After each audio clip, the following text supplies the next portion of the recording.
I don't think anyone would argue with me when I say the most interesting bet for tonight's game is whether or not Mike McDaniel boards the flight home with the rest of his team.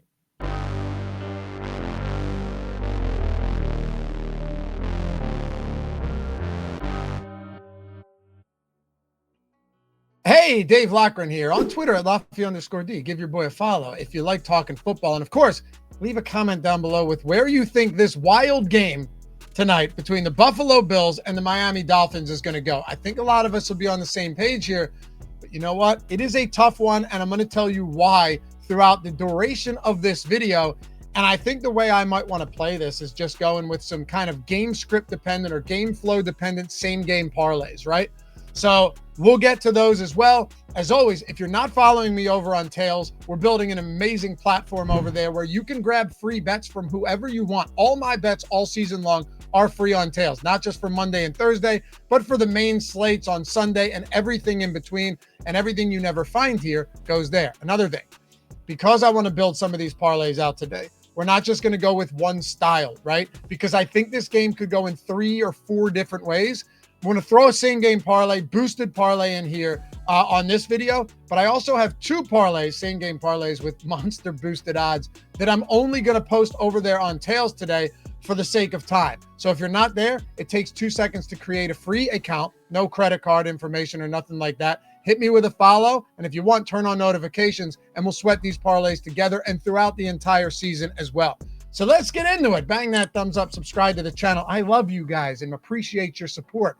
Let's get to the one now where we don't necessarily know what's going to happen. And I say that because the Bills are laying 11.5 points at home, 12.5 in some spots. Is that the type of game? I mean, is this the right number? Yeah, sure. They're a dominant football team. And the Miami Dolphins, it appears the wheels may have fully fallen off of this team 2 weeks into the season. But football's weird. Football's a weird sport. Like, there's a world where Miami competes here, okay? There absolutely is. That's why the spread is a spread, right? And the money line is the money line. Do I think that's necessarily going to happen? No, not really, because Miami's defense is terrible, and that is a serious problem. I mean, this defense in the secondary, they can't stop a thing. You go look at some of the rates. We'll get into this once we talk about the props.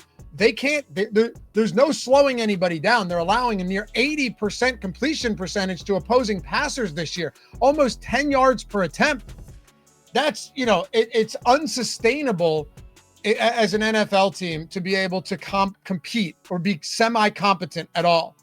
But, you look at this and it feels like McDaniel has fully lost the locker room. And I don't want to overreact too much, but I'm no body language expert. I don't know if you guys saw that presser where he was speaking in these like insane, just straight unintelligible word salad where he's like, you can't win games if you lose games. And if you lose games, you can't win them. But he said it like this. He goes, you can't win games if you're losing games. And I'm paraphrasing, of course.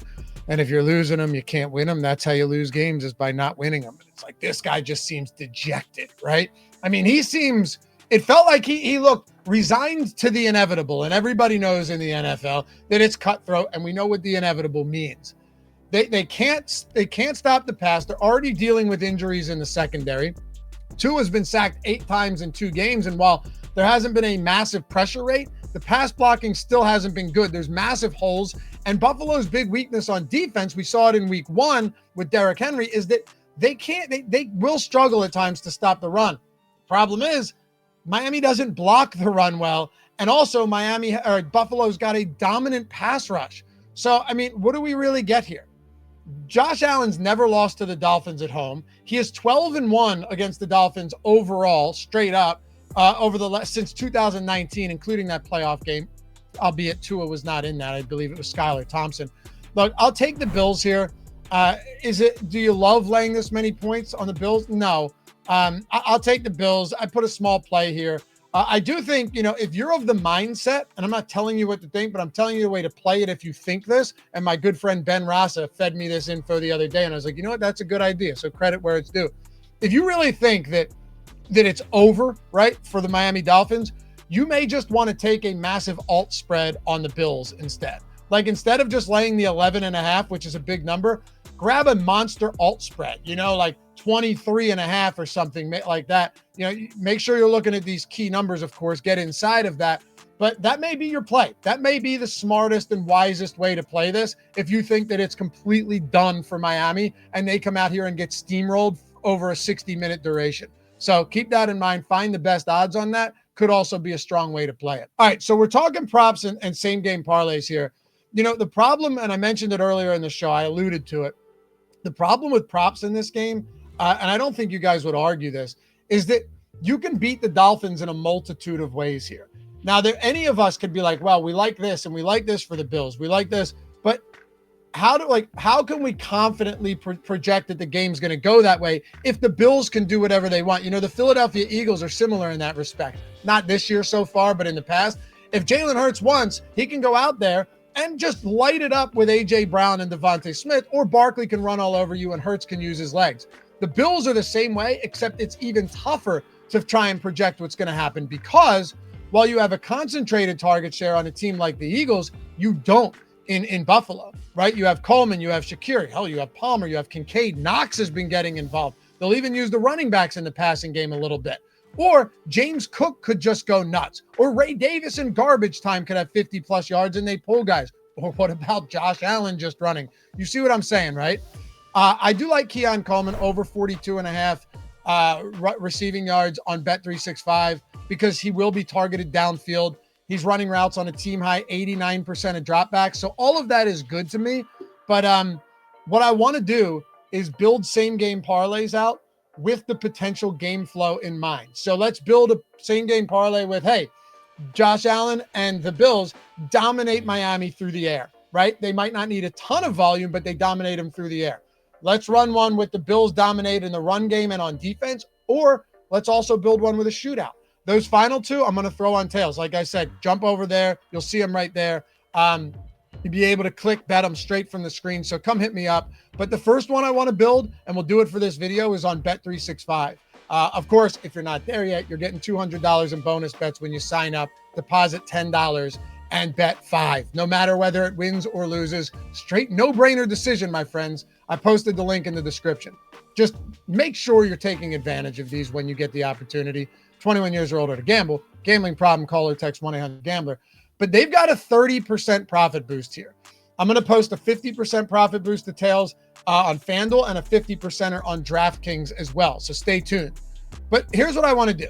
In this one, I want to go Bills onslaught in the passing game, okay? And by the way, guys, feel free to play these however you want. Please, you don't have to.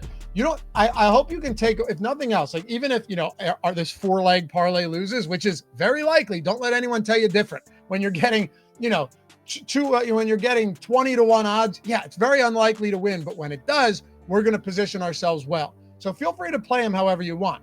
But what I would say is make sure you have game script in mind. You're not just throwing random legs in there that work against each other. You want them to work with each other. And you are going to get hit with a correlation tax on these books, right? So if you're going Josh Allen over passing yards and Keon Coleman over receiving yards, that wouldn't be the same as taking Jalen Hurts over passing yards and Keon Coleman over receiving, because two of them have connected outcomes where one doesn't. But the boosts allow us to mitigate that correlation tax. That's why we do it. So just make sure you're always using the boosts. It's non-negotiable. And with these same game parlays, tell a story in your mind of how this game's going to play out. So with this one, I'm actually going to go, because by the way, that can be the difference between a winning and losing NFL season, playing the boost and not playing them, right?